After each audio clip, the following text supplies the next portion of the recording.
نبی صلی اللہ علیہ وسلم کے سب سے قریبی دوست، یار غار اور اپنا مال و جان اسلام پر خرچ اور قربان کرنے والے مسلمانوں کے پہلے خلیفہ اور امیر حضرت ابو بکر صدیق رضی اللہ تعالیٰ عنہ۔ اس سیریز میں ہم حضرت ابو بکر صدیق رضی اللہ تعالیٰ عنہ کے تمام واقعات پیش کریں گے۔ ان واقعات میں آپ موئے ہو کر رہ جائیں گے، کیونکہ کچھ واقعات ایسے ہوتے ہیں جس میں انسان ڈوب کر رہ جاتا ہے اور ختم ہونے تک اس دریا سے ابھرتا ہی نہیں۔ حضرت ابو بکر صدیق رضی اللہ تعالیٰ عنہ کا اصل نام عبداللہ یا عتیق تھا۔ زمانہ جاہلیت میں لوگ آپ کو ابو القعبہ بھی کہتے تھے۔ حضرت ابو بکر صدیق رضی اللہ تعالیٰ عنہ مکہ میں قریش کے ایک قبیلے بنو تمیم سے تعلق رکھتے تھے۔ آپ رضی اللہ تعالیٰ عنہ سلسلہ چھٹی پشت میں خود حضور صلی اللہ علیہ وسلم سے جا ملتا ہے۔ آپ کے والد کا نام ابو قحافہ تھا، جو شرفائے مکہ میں سے تھے۔ ابو قحافہ نے فتح مکہ کے بعد اسلام قبول کر لیا تھا اور کافی لمبی عمر پائی تھی۔ حضرت ابو بکر صدیق رضی اللہ تعالیٰ عنہ کی ولادت عام الفیل کے بعد 553 عیسوی میں ہوئی تھی، یعنی جناب رسول اللہ صلی اللہ علیہ وسلم کی ولادت بابرکت کے 2 سال بعد۔ حضرت ابو بکر صدیق رضی اللہ تعالیٰ عنہ اسلام قبول کرنے سے پہلے بڑے اعلیٰ تاجر اور بڑے بہترین اخلاق کے مالک تھے۔ نہایت ہی رحم دل، دیانت دار اور شریف النفس تھے۔ ابو بکر صدیق رضی اللہ تعالیٰ عنہ کو زمانہ جاہلیت سے ہی شراب نوشی، بت پرستی اور زناگری سے سخت نفرت تھی۔ حضرت ابو بکر صدیق رضی اللہ تعالیٰ عنہ کا حلیہ مبارک بڑا ہی شاندار تھا۔ آپ کا رنگ مبارک سفید، جسم مبارک دبلا اور رخساروں پر گوشت کم تھا۔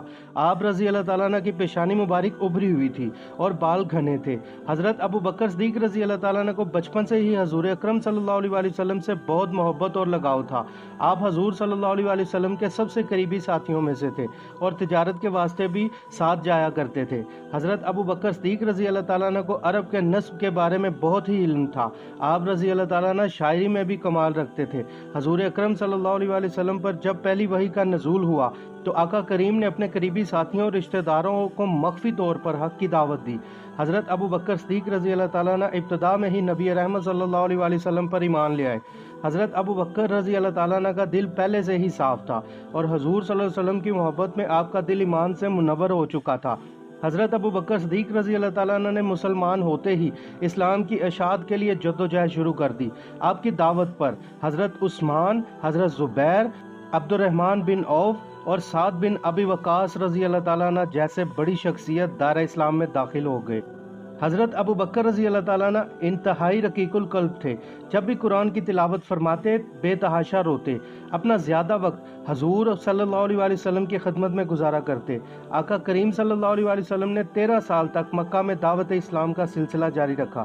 اس دوران کفار مکہ نے ہر طرح کے ظلم کے پہاڑ توڑے۔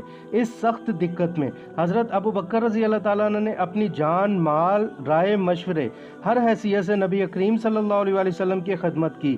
حضرت ابو بکر رضی اللہ تعالیٰ عنہ مظلوم بے کسوں کے لیے مسیحا تھے۔ روایت ہے جب امیہ بن خلف کے غلام حضرت بلال رضی اللہ تعالیٰ عنہ نے اسلام قبول کیا تو امیہ غصے سے پاگل ہو گیا۔ اس بدبخت نے حضرت بلال رضی اللہ تعالیٰ عنہ کو کڑی سزائیں دینا شروع کر دیں۔ ایک روز اس نے حضرت بلال رضی اللہ تعالیٰ عنہ کو تپتی دھوپ میں ننگے جسم زمین پر لٹا کر اور انتہائی بھاری پتھر رکھ دیا اور آپ کو کوڑے مارنے لگا۔ اہل مکہ بھیڑ لگائے یہ نظارہ دیکھ رہے تھے اور تماشا دیکھ رہے تھے۔ وہاں حضرت ابو بکر صدیق رضی اللہ تعالیٰ عنہ بھی موجود تھے۔ آپ سے یہ دل خراش منظر دیکھا نہ گیا۔ جناب ابو بکر رضی اللہ تعالیٰ عنہ امیہ کے پاس تشریف لے گئے اور اسے فرمایا، اگر وہ ایک خدا پر ایمان رکھتا ہے تو اس میں تمہارا کیا نقصان ہے؟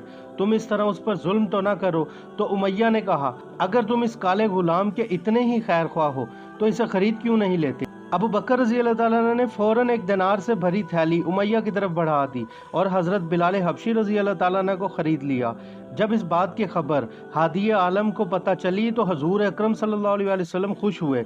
حضرت ابو بکر رضی اللہ تعالیٰ عنہ نے بے شمار غلاموں کو ان کے ظالم مالکوں سے آزاد کروایا، جن میں حضرت بلال، عامر بن سہیرہ، نہتیہ، جاریہ، بنی مومل وغیرہ شامل تھے۔ حضرت ابو بکر رضی اللہ تعالیٰ عنہ کو نبی صلی اللہ علیہ وسلم سے بے پناہ محبت تھی۔ جب بھی مشرک کفار نبی صلی اللہ علیہ وسلم کو اذیت پہنچانے کی کوشش کرتے، حضرت ابو بکر رضی اللہ تعالیٰ عنہ آگے ہو کر سینہ سپرد کر دیتے۔ ایک دفعہ حضور اکرم صلی اللہ علیہ وسلم خانہ کعبہ کے قریب نماز ادا فرما رہے تھے۔ ایک مشرک نے ان کے گلے میں چادر کا پھندا ڈال دیا۔ اس وقت آپ رضی اللہ تعالیٰ عنہ وہاں پہنچ کر اس مشرک کو نبی معصوم صلی اللہ علیہ وسلم سے علیحدہ کیا اور فرمایا، کیا اس کو قتل کرو گے جو تمہارے پاس خدا کی نشانیاں لایا ہے اور کہتا ہے کہ میرا رب اللہ ہے؟